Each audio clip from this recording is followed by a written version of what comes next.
To say things have gone from 0 to 100 out there in the tropics is kind of an understatement, especially if you were to compare this time last hurricane season, 2024, to where we sit now. To give you just a little bit of history before we get started, this time last year, I distinctly remember tracking a dry tropical wave that eventually became an area of interest per National Hurricane Center.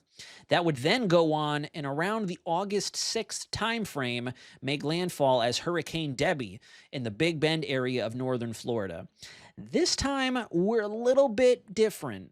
And we're a little bit, if not very much so, more busy than we saw last hurricane season. And I do think there's more to come. So strap in, folks. Get comfortable. This is going to be a long winded update for you all to get you up to speed on what I think is going to be happening across our Atlantic basin as we rock through the full month of August. Here you have it. There's your headline. The next big thing is indeed the tropics. And now I'm not discounting local weather here, obviously. We still got to talk about that too, but we're kind of following the traditional rhythm we would here in Central Florida. And I want to talk about just how much of a difference we've seen in terms of activity flaring up across the Atlantic. So with that being said, let's get you over to National Hurricane Center's latest outlook. Here you have it. First things first, let's get you full screen so we can see clearly together. And let's walk you through it. So Tropical Storm Dexter formed very late last night, if not during the very early morning hours of today, August 4th, 2025.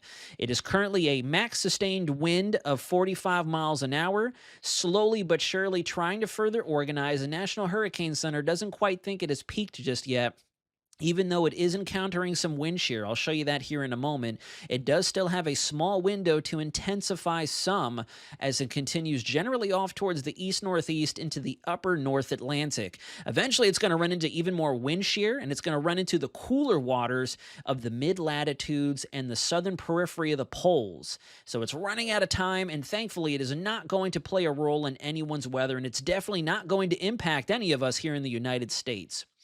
Then I'll go ahead and bust out my handy dandy pen tool and we'll do some doodling together.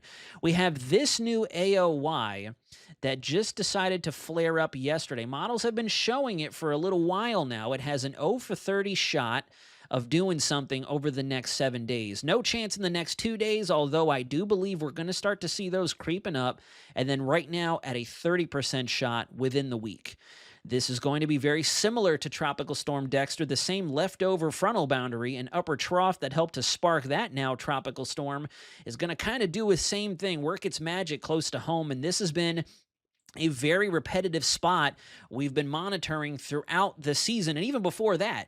And to tell you the truth, if you've caught some of my broadcasts or some of my previous updates, I'd mentioned that that big old ridge sitting overhead really cooking us in terms of our surface temperatures and the heat index values we've been advertising to you all for the last 7 and some change days now.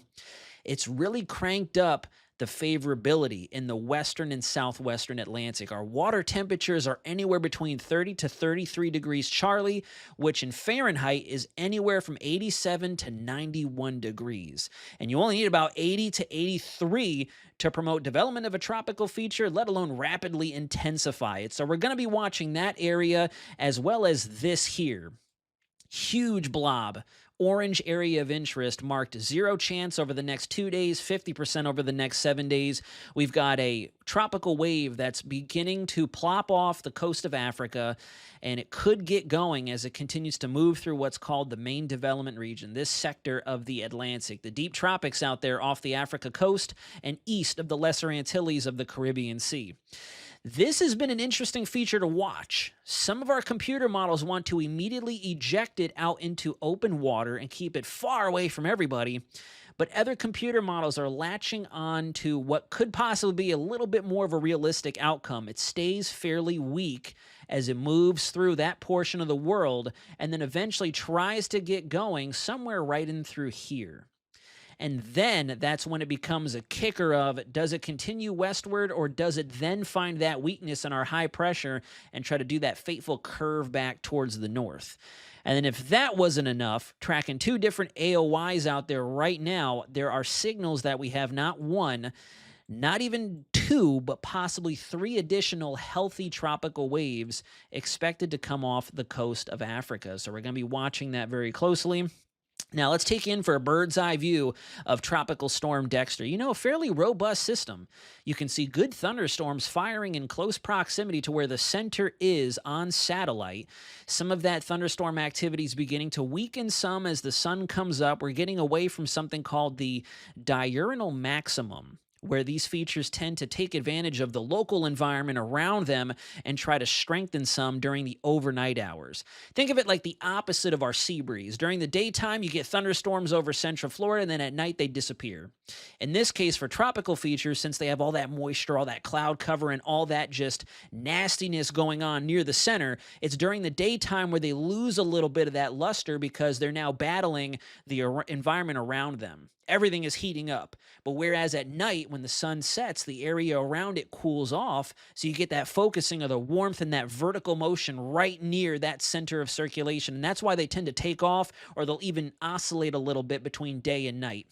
It's also encountering some wind shear, so it may be difficult for you all to see, but the center is actually just to the immediate left of where most of your thunderstorms are. Still a fairly decent looking system, has the opportunity to strengthen, but again, I'm grateful that it is going to stay away from everybody. Here's the latest advisory from National Hurricane Center. You can see central pressure at 1,002 millibars, 45-mile-an-hour max sustained winds. And when you take a look at the track here momentarily, once we can get this to start moving again, it is going to continue to eject off towards the east-northeast, perk up a little bit, and then finally run into those cooler waters and eventually go non-tropical, or extratropical as it's called, as it makes its way into the North Atlantic. You can see the same thing with our computer model members here, the spaghetti plots, everyone's favorite thing to advertise over on social media. It's not going to be any harm or foul to anybody outside of maybe the sea life up there and some shipping interests, which obviously we don't want to wish anything bad on anybody regardless, but thankfully we can all breathe a sigh of relief for now. Some storm details will continue to intensify over the next couple days. Third homegrown storm of the season, at least our third attempt at trying to develop something off of something non-tropical. We saw with Andrea, that was a non-tropical area of low pressure that took on the qualities. Chantal did the same thing, and now we have Dexter, and there could be another one back behind that, and no landfall is expected. Now, I know that was a bit of a rapid-fire pace. I want to save you some time if you're still watching. This is a lovely tool that we have in our arsenal now that helps to highlight where the greatest qualities for tropical development exist in our Atlantic. And as you continue through time, notice that from about 60 west longitude, if you're looking at a map, longitude are the lines that run north to south. From 60 west in the tropics, and then further close to home, you have those shades of red. That shows favorable ingredients. You've got lower wind shear, very hot waters, both at the surface and below the surface, and you got a lot of moisture to work with. We're going to be watching that very closely because, as you can see, our Euro probabilities are showing 1, 2, 3, and then 4 different signals out there over the next 10 to 14 days. And that's going to be the key takeaway here.